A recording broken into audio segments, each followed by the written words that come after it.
All right, so we were on Fox 6 yesterday. We have a little partnership with WBRC Fox 6 here locally. That was a good town. segment. Was a good segment. It was kind of serious for the Kurre and Klapow show. Yeah. And we were talking about 9/11 and the anniversary, which of course is tomorrow's the 20th anniversary. I can't believe it's 20 years. And it's going to be one of those things where I don't think we'll never forget because it was too large. And we mentioned there was a survey that came out a couple days ago. 64% of all Americans said their life changed forever after that tragedy. It was like 20-something% for Hurricane Katrina. Yeah. And right now it's like 40-something% with COVID. And normally those numbers diminish over the years because time heals wounds. Right. 9/11 will always be Absolutely. in the forefront. And not only because it affected so many people and it affected this country, but also because it's 9/11. It's a date we cannot get away from. Every other tragedy, if you told me what day did JFK die, right off the top of my head, I couldn't tell you. Any other tragedy, I can't really, and COVID doesn't really have a date. So anniversaries are tied to dates. It is. You know what it is like? It reminds me, I mean, you have to help me on the history because you watch the History Channel. But I was trying to think through my head, do we have anything equivalent or even close? And what just came to me was Pearl Harbor. Yeah. Like I was trying to think of, within roughly 100 years, have we ever had an attack on the U.S. like that? I mean, and not an instant, but and I would venture to guess that 9 out of 10 people couldn't tell you the day that Pearl Harbor was bombed. I don't remember. It's Pearl Harbor. But I mean, 15, 16, 17, 20 years after it happened, I can imagine that 90% of Americans in this country could tell you. Now, it's been a long time. Yeah. But the problem is it wasn't the 8/12 attack on Pearl Harbor. It wasn't the 3/7. This is 9/11. So we're always going to remember 9/11. It's going to be one anniversary you can never get away from in this country, period. Even my children who weren't born when it happened know what 9/11 is because it's 9/11. Yeah, but why do they know about it? Well, because they see a lot of stuff on television and stuff. But I mean, again, it's the only traumatic, horrible situation that we've had in this country that there is a date. It's known for its date. Well, right. Unless we ever change the emergency number. Yeah, if you had the 9/13 marriage, then you're always going to remember the 9/13. It's the 9/11 attacks, and so I mean 9/11 goes along with it. So yeah, and it's interesting because I'm not. I try to remember people's birthdays and anniversaries and things like that, and certainly my own anniversary, which I don't need to worry about now, but which is coming up in September. It's later on this month, as a matter of fact. Jeez, mine's coming up. Oh, sorry. It's either the 28th or the 29th. Anyway, the 26th or 28th. But anniversaries remind us that something happened, and some people want to remember. I've got a friend of mine who get a new calendar, still likes to have the calendar because he likes to see it. He's got one on his phone, but he likes to see it.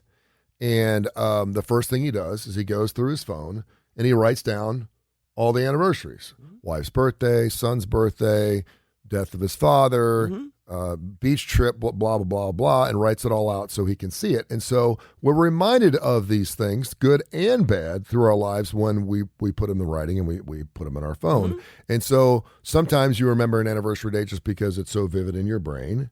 But for the most part, I think a lot of people don't want to remember those dates for whatever reason. And so is it healthy or is it not healthy to try to remember those dates? For example, I loved my dad. He was my best friend, best man at my wedding. I couldn't tell you what his death anniversary is. Yeah. I remember his birthday, but I couldn't tell you the day he died. And I don't really care. Right. I don't. Right. Now, someone in my family will call me inevitably every year. Yes. You know what today is? Dad died 6 years ago today. I'm like, okay, great. Thank you for bringing that up. And it will make me reminisce a little bit and think about that tragedy. But I don't really want to be remembered of it. Are anniversaries good or bad? It depends. Yeah. It's just like, and again, with 9/11, there's no getting around. I think that, listen, it depends what you mean by good or bad. Anniversaries are just a marking of time, right? That's all that they are. They're an annual marking of time for an event. So you think about and you ask, should you remember? This is really interesting because on the one hand, if you don't remember your dad's death, for example, who am I or anybody else to say you should? Yeah. That's the thing, because it's your thing. Now, when you get into historical events, it's really interesting because, again, what always comes to me is Holocaust Remembrance Day. Mm-hmm. We will never forget. Yep. Okay. And 9/11 is the same way. The death of Princess Diana is a good example of something that is a little bit different. Mm-hmm. Maybe we will never forget, but it's a different history lesson. Yep. So 9/11 is 9/11, Pearl Harbor, any of these sort of major changes to our culture are important to remember. That's how they get into the history books. Yep. Right? So you think about what gets into the history books. And so we should remember 9/11, and a lot of us, obviously those of us who were there, remember, but it's like JFK. You talk to your parents. My mom will tell you where she was when JFK died. I wasn't born. I don't know. It doesn't make a difference to me emotionally. Doesn't. Martin Luther King. When I hear the story, I don't remember the date. When I hear the story, then there's meaning to me. And should I remember? Yes, because a president died, a leader for social justice died. So in those cases, we remember them for their historical purpose if we're not directly connected to it, if we can't remember it for another reason. Yep. And that's why, again, your kids, my kids and your kids, they don't have an emotional connection to 9/11. No. There's none. No. But that's okay. So you ask, are they good? Should you remember them? You should remember them if they have some sort of historical significance. And if you don't remember them, it's okay to be reminded of them. But you don't have to feel long-term guilt for not remembering it. Even 9/11, I mean, obviously I knew it was coming up, but with the exception of maybe this last week, just to be honest, unless I was cued by some of the stuff that's on the news, it wasn't forefront in my mind. Yeah. Now, it is now. So when you talk about psychological healing and anniversary dates are an opportunity for you to figure out where you're at with that event. Yeah. Maybe you're sad. Maybe you're celebrating the life of. Maybe you're grieving, whether it's a marriage or the death of a loved one.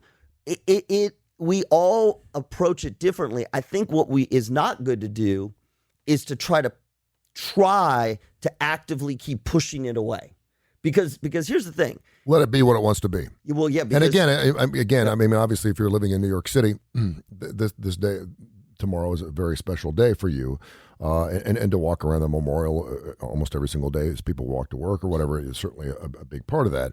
No, I totally agree with you. And when we had Janice and Toy on yesterday, we were on Fox 6. The first question was, where were you? Right. We all remember exactly where we were, how we heard it, and what was happening. Well, the three of us were talking about Toy didn't. Yeah. Because Toy was a little kid. Yeah. Here's the thing about your emotions and healing. When it's pushing into your head, it's pushing into your consciousness, it's telling you that your brain has not figured it out, is not processed. Now sometimes that goes awry. Post-traumatic stress disorder. Again, the anniversary, we see this all the time, the anniversary of either someone being in a combat situation, the anniversary of a rape, those kinds of things. They are triggering, they're traumatic because our brain has become rewired. Mm-hmm.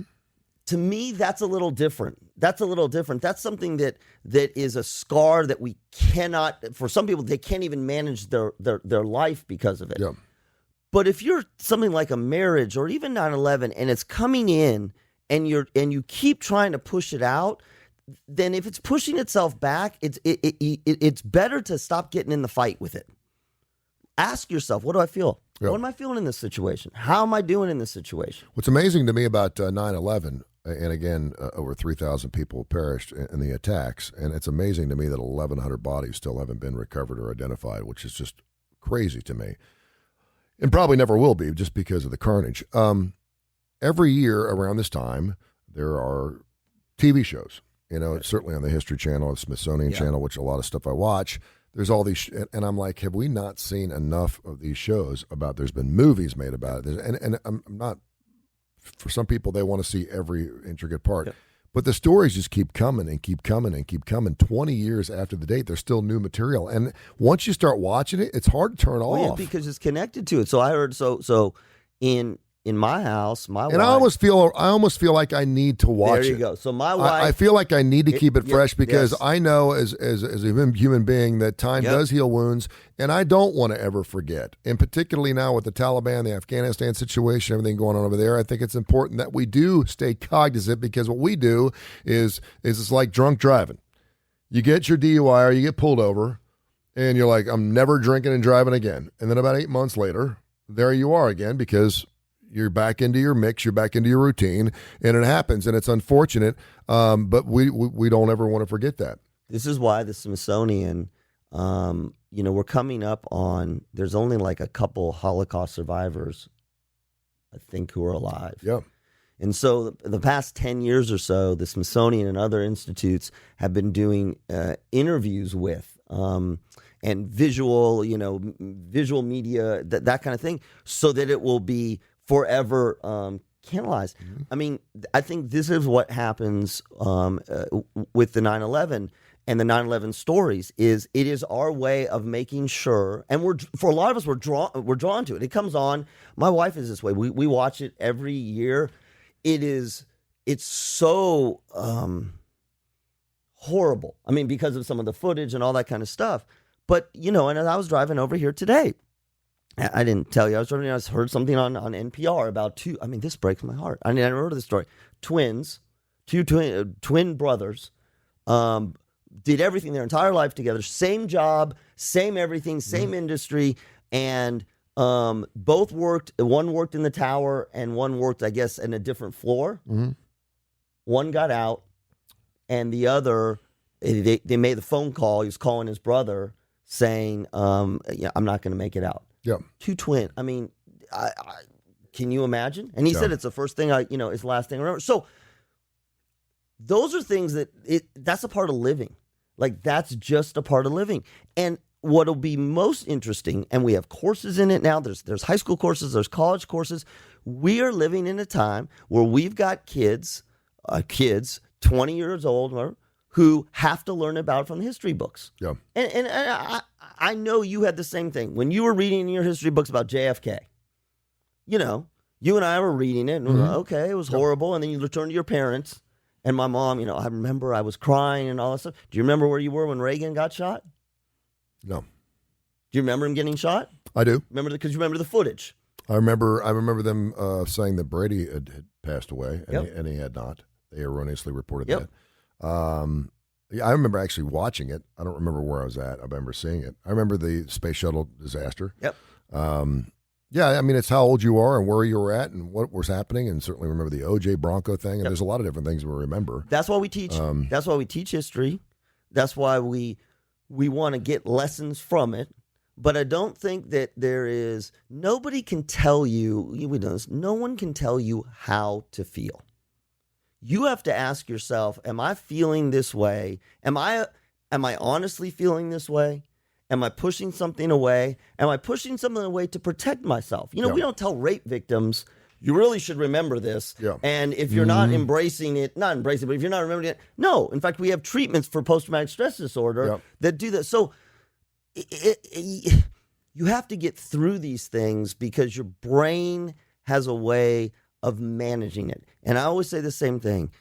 As long as what you're doing to manage it is either not destructive to you or others, right? And as long as you're doing it in a way that doesn't keep you from moving on, you're good to go. It's amazing too. And again, we're talking just a blip in the grand scheme of time for this country. I'm trying to think that if any other country was attacked like we were back on 9/11 in 2001, would they have reacted the same way we did, and would they be as resilient? I mean, when terrorists or anyone's trying to create, they're trying to make us live in fear. It's not always about the death count, okay? Because you could go to the Mall of America today and knock off 150 people if you wanted to. Mm-hmm. It's not only about the death count. It's about us living in fear. They want us to live in fear. They want us to shut down economically. They want us to go through trauma, and they want to make things. But I can remember how this country resolved itself and picked up its bootstraps and got after. I remember sitting in the parking lot of the River Chase Galleria for 3 weeks, raising money for NYPD and the fire departments and everything else. The outpouring was amazing. But you know it why? was absolutely amazing. And again, a lot of people talk about we need to go through wars and tragedies in order to find out what we're really about. It's almost like a human life, right? You need to be challenged. You need to have your faith challenged. You need to find out what you're really made of and built of. I don't know if there's anything this country could go through. So listen, that would kill it. There's no killing this snake, man. I mean, this country is now. Again, I don't know if Britain would be the same way, or Canada, or any other country would deal with it in the same perspective. But this country has been through a lot, and a lot of it's of our own making. Certainly not 9/11, but we are a resilient, badass country. But you know what? I'm going to challenge you on this. Part of the reason that it was so bringing ourselves together is, again, with maybe the exception of Pearl Harbor, this was new to us in a generation. I mean, not over the course of complete time, but obviously the Civil War and those. But this was new. This doesn't happen to our country. So you were asking me that question, and I was trying to, as you were talking, I was thinking about other countries where they're war torn. It happens frequently. Israel's a good example, right? Mm-hmm. So it's an interesting way to think about resiliency. For us, we lost our minds. Now again, we lost our mind because, oh my God, how could this happen to us? On our soil. On our soil. Now, if you're Israel, if you're Pakistan, if you're, it's happening all the time. Yep. I'm not saying that that's good. But so I think part of the reason we were able to come together in the way that we did was it was an event. It was an event that brought us together. Again, you look at some of these other countries, they have to have that kind of resiliency woven into their very being. You pick any country, Pakistan, Afghanistan, Iraq, Iran, Israel. It is a part, like if you're living in that country, part of your life. It's part of your life. And you think about what sirens go off for bombs, like tornado sirens go off here in the South. But you see what I'm saying? Like, and that's what I'm saying. So we came together because, oh my God, this happened to us for the first time or whatever. What's scary is, and I heard this again on another show, and it was from an Afghanistan a veteran of Afghanistan. He was saying, why can't we be right now in this pandemic? Why can't we have the vibe that we did after 9/11? I mean, we just, with a few exceptions, we absolutely came together. And I say the few exceptions because a lot of our friends who were of Middle Eastern origin were not treated well in this country after 9/11. Let's be honest. But yes, and that is, I think that's why we came together, because it was like, again, it's like getting knocked on your ass, and wait, then nobody knocks us on our ass. Yeah, but for the most part, I mean, obviously the big difference is 9/11 was a one-time. Well, we hope it's a one-time deal. When it was over, we did pique our interest to make sure we were covered, because it could happen again over the next couple of weeks. And still, whenever the anniversary comes up or there's a major Super Bowl or whatever, there's obviously high security there. Exactly. But with COVID, it's just like an ongoing thing where we don't really see the end of the tunnel yet. And so, we've obviously dealt with that a little differently. But it's really interesting because... but let me... Yeah, go ahead. It is not the same in event, but it is a disaster. And one of the things that we see when the disaster keeps going, again, take any war. You put a guy or a gal in combat their first day, and let's say you put them in their first day and they see horrible things and things are shot up and people are dying, and then you yank them out and never put them back in there again. Yeah. They're forever changed. Some of them will go on to develop mental health problems. Some won't, but they're forever changed because they witnessed it. It happened. You pulled them out. But you think about the ones who stay in Afghanistan, the ones who stayed in Vietnam, and they're engaging in it day in and day out. And we've seen movies and stories and et cetera. They have ways of sort of managing it and adapting to it and making it seem almost at times for their own survival that it's not happening. Right? This is that they're going and having parties and having sex, and then people are getting shut up. What's happening in COVID right now in this pandemic, I see the similarities. Because it keeps unfolding. So we keep doing things like, this is going to get better. It's not that bad. Well, it's our new norm, right? Well, because there's sirens going off all the time, and then you hear shooting out inside your neighborhood every night. You're used to it. You get used to it. It's your new norm. It's the way it is here. For the same reason why we can't understand why, if you're Afghanistan and you have an opportunity to come over to the United States or Germany or wherever, why would you want to stay there? Why? For the same reason I'd ask a New Orleans native, why do you want to stay in New Orleans knowing that next year your house is going to be under 8 feet of water again? It's part of their normalcy. It's what they're born with. It's what they're into. I absolutely agree with you. I think the thing that we're having a hard time with this pandemic, and a lot of people live under this an abusive relationship. Right, but why the hell are you in an abusive relationship? Get out, because it's part of your. It's what you're used to. It's not good. But it was what you just said. It's not good. Like, you see, and you even said this is our new norm. And for whatever reason, we think that when you live in situations like that, it must be easier for you to deal with. Right. You know, whenever we see a hurricane or an earthquake in Haiti and it kills 300,000 people, they're used to it. Their pain doesn't mean as much. I'm laughing because no, it's true. I know. When I see 300,000 Haitians die in an earthquake, I think to myself, their pain and their loss doesn't mean as much as if I endured it, because they're used to it. It happens all the time. So listen. That's crazy. Look at where we are. Look, but that's what I'm saying. And sure look, it does. And look at how filtered I am, because I'm worried about the political nature of what I'm talking about in the pandemic. I mean, I can't even believe that I'm saying this. We are living in, forget global. Let's just do this country. Yeah. We are living in our country as people are dying in droves. I mean, it's unbelievable. The hundreds of thousands of people. Yeah.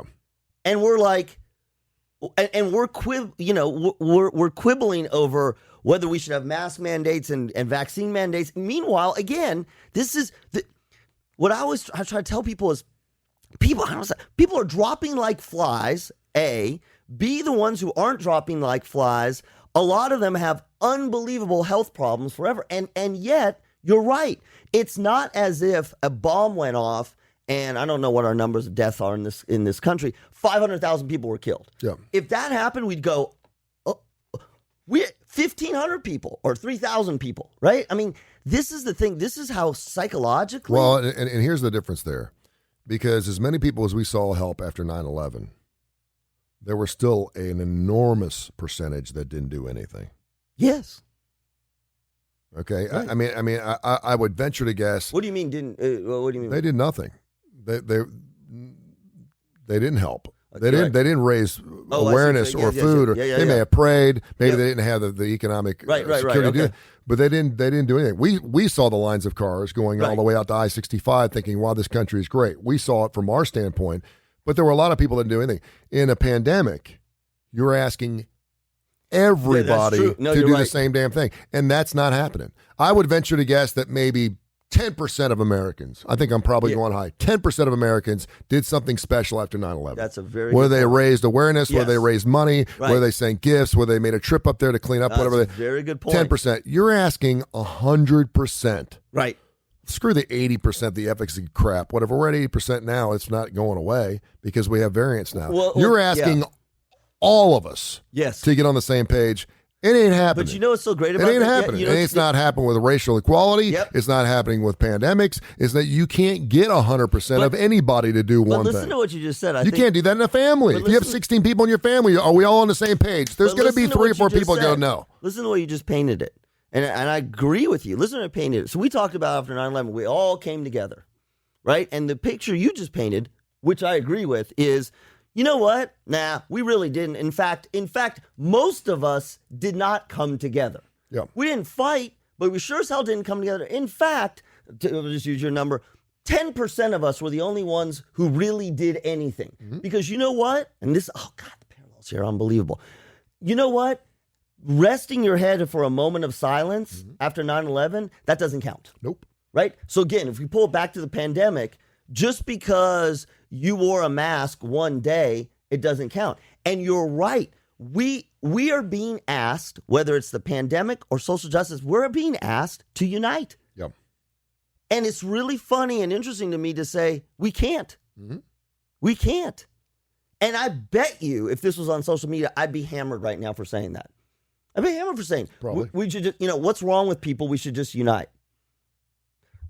One of the interviews I heard, Afghanistan veteran, he said when he saw the January 6th, do you remember where you were on January 6th? No. I was in a hot tub, actually.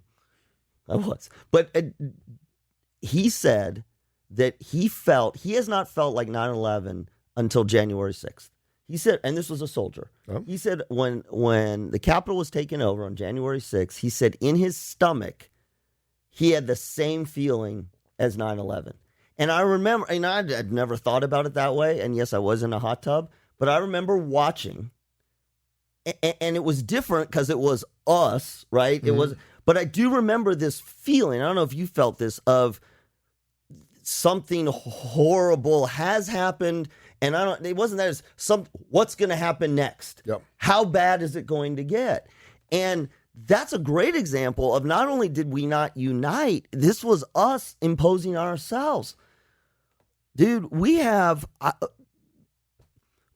long, you always talk about us being a young country. Mm-hmm. We got a super long way to go to be the way that we see each other in so many other situations. I mean, there's so many times, a little bit here, a little bit there. There's a hurricane, everybody raises all the money, goes down, does a hurricane. But like you said, maybe that's 5% people. What would happen though if we didn't have this finance? See, yes, I don't know where all this money's coming from. And I watched the Joe Biden thing yesterday. The money that's being thrown out right now, in this country, is crazy. Yeah, I would like to know where it's coming from. I mean, I'm sure when they're doing the budgets, they're trying. Well, that doesn't. I mean, but I mean, seriously, where is the money coming from? I don't know where all this cash is coming from.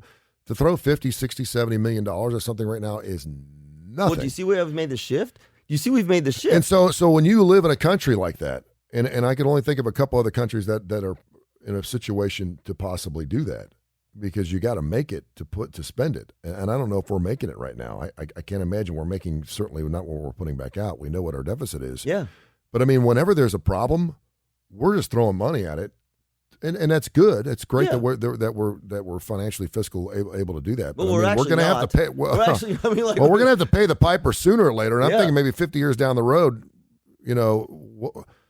trillions of dollars. I don't know. Again, I'd love to get an economist on, an economical advisor or something, to find out where all this money's coming from, because it's amazing to me when we're talking about the small business stuff and we're going to do this, and now all of a sudden you can get this and this, that, and the other.